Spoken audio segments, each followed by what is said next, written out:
Au TEP à tous, bien-aimés frères et sœurs. Nous allons revenir encore une fois de plus sur le discours de Kamala Harris. Madame Harris vous dit que je veux me battre. Je serai la présidente qui va faire des États-Unis la première puissance dans le domaine de l'intelligence artificielle. C'est une très bonne chose. Moi, je soutiens cette thèse. Je veux aussi que les États-Unis, en tant qu'Américain, je souhaite que les États-Unis puissent être la première puissance dans le domaine de l'intelligence artificielle. Ça, c'est clair et c'est net. Je ne discute pas là-dessus. Le jour que les Africains vont dire que nous aussi, nous voulons être les premiers dans l'intelligence, je vais les soutenir aussi. Mais comme pour les Africains aujourd'hui, ce qui compte, c'est tendre la main, c'est être des mendiants, pour la plupart des cas, en dehors du Sahel et un peu de la RCA, même si on peut critiquer beaucoup de choses concernant le comportement de Touadéra qui, à la moindre occasion, seront à Paris, dans toutes ces capitales occidentales, qui sont à l'origine du malheur du Centrafrique. Mais il faut reconnaître quand même que, bon, c'est un pays qui est en train d'avancer sur le plan du panafricanisme. Alors, donc madame vous dit, je ferai de l'Amérique la première puissance dans le domaine de l'intelligence artificielle. Très bien. Mais pourquoi elle veut atteindre cet objectif? C'est là où il y a une différence entre Kamala Harris et moi-même. C'est que madame veut le faire pour mener la guerre contre la Chine, pour neutraliser la Chine. Vous voyez, il y a un problème grave, madame. Madame Harris, il y a un problème grave. On ne cherche pas à devenir heureux, à devenir bien, première puissance, pour brimer les autres, pour écraser les autres. C'est là qu'on crée des guerres.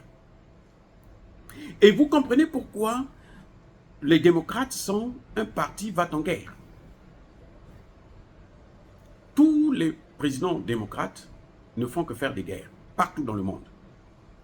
Tous les démocrates. Je sais que la plupart des présidents, même républicains, font des guerres, mais les démocrates, c'est à un niveau, mais alors, où vous ne vous attendez pas à une guerre et puis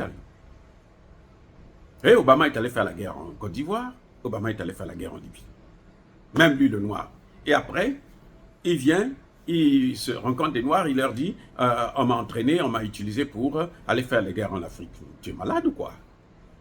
Tu es malade? Tu es fou? C'est incroyable. Bref, cette thèse de Kamala Harris n'a aucun sens à partir du moment où elle veut faire de l'intelligence artificielle un instrument de combat contre la Chine. Vous avez vu qu'actuellement, parmi les premiers, les meilleurs, c'est Taïwan. C'est d'ailleurs pour ça que la Chine veut récupérer Taïwan. Si elle récupère Taïwan, eh bien la Chine tout de suite passe comme première puissance. Donc les États-Unis ne peuvent plus faire autrement. Ce sont les États-Unis qui ont investi pour que Taïwan puisse être à ce niveau. Ce sont les États-Unis qui ont investi pour que le Japon puisse suivre, prendre le train en marche. Mais ce que Mme Harris n'a pas compris, c'est que les Chinois actuellement sont en train de mettre le paquet dans ce domaine-là. Vous savez, vous arrivez en Chine, vous avez des taxis qui n'ont pas de chauffeur.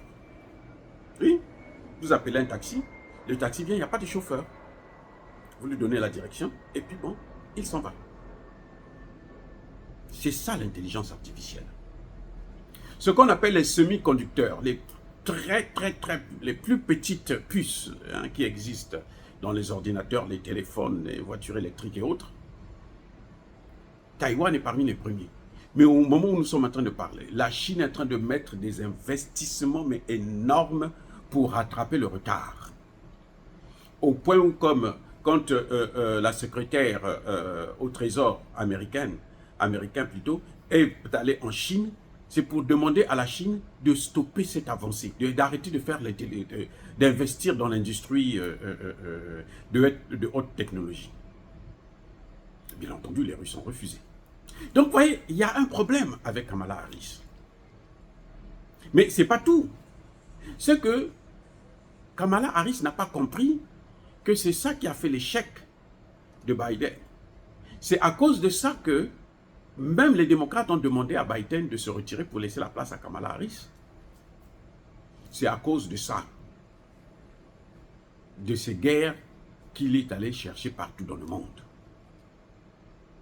Quand on vous dit que Joe Biden ne peut pas être candidat, il est trop vieux, il n'a plus la tête, il est incapable. Ce n'est pas ça la vraie raison. Parce que s'il était incapable, lorsque vous êtes incapable, vous êtes déclaré incapable, vous ne pouvez pas gouverner un État. Surtout pas les États-Unis. Joe Biden devrait démissionner de la présidence pour laisser Kamala Harris présidente. Mais si on a poussé Joe Biden à la porte, c'est parce que Joe Biden a échoué dans la guerre contre la Chine. Parce que le plan des Russes, et plutôt des Américains, c'était d'affaiblir la Russie afin d'attaquer la Chine. Je reprends. Le plan des Russes était d'affaiblir la Russie pour, par la suite, attaquer la Chine. Ils devraient être sûrs que lorsqu'ils attaquent la Chine, la Russie est tellement faible que la Russie ne peut pas aider la Chine. Et donc, quand ils ont pris des sanctions, ils croyaient, Bruno Le Maire, quand il disait que nous allons détruire l'économie russe, ce n'était pas des mots comme ça qu'il envoyait en l'air. Hein. Non, ils ne s'étaient pas trompés. C'est ce qu'ils voulaient faire. C'est ce qu'ils avaient planifié. Vous voyez le problème? C'est ce qu'ils avaient planifié. C'est ce qu'ils voulaient faire. Détruire l'économie russe. Mais qu'est-ce qui s'est passé? Au lieu de détruire l'économie russe, ils ont renforcé, ils ont développé l'économie russe. Puisque la Russie est passée de 11e puissance en début de la guerre à la 4e puissance mondiale. Donc ils ont arrangé les choses. Et aujourd'hui, la secrétaire d'État au Trésor américain vous dit que, mais il faut qu'on arrête avec ces sanctions parce que ces sanctions-là, c'est ce qui est en train de tuer le dollar. Ça nous affaiblit et ça renforce la Russie. Donc Joe Biden s'était trompé. Mais comme ils ne peuvent pas le dire, parce que s'ils le disent, le monde entier va dire, mais attendez, donc cette guerre-là, c'était votre guerre. Qu'est-ce qu'ils font? Eh bien, ils sont en train de jouer avec le feu. Donc Kamala Harris, en quelque sorte, n'a rien compris. Elle ne comprend pas pourquoi elle est candidate. Ce n'est pas parce qu'elle est mieux que Joe Biden. Non, c'est parce que Joe Biden a échoué.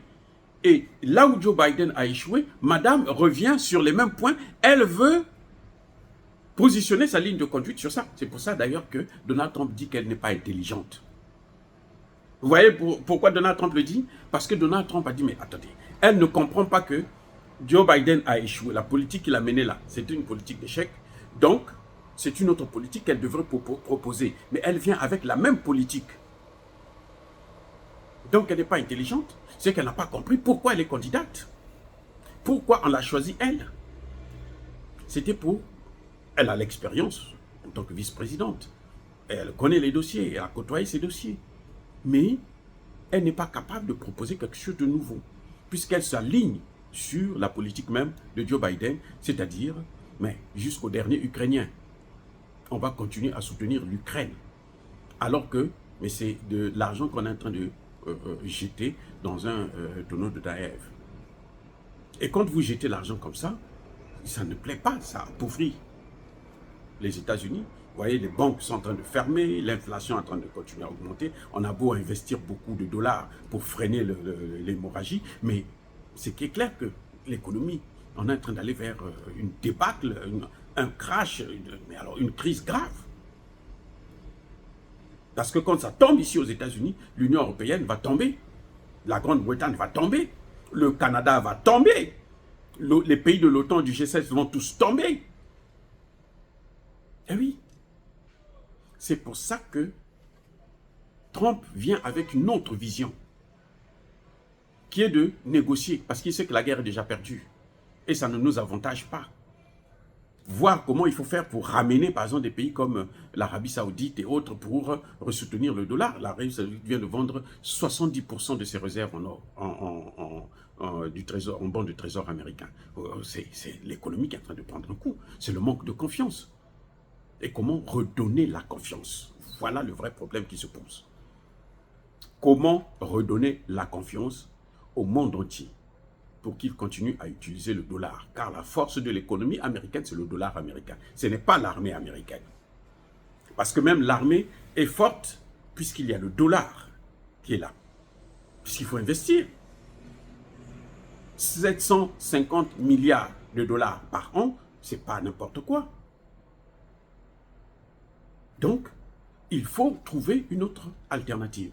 Et c'est ce que malheureusement Kamala Harris n'a pas compris. C'est vrai qu'elle a déjà gagné les élections sur les chaînes de télévision occidentales et puis même américaines, hein, qui n'ont rien compris, qui passent tout leur temps à manipuler l'opinion publique internationale.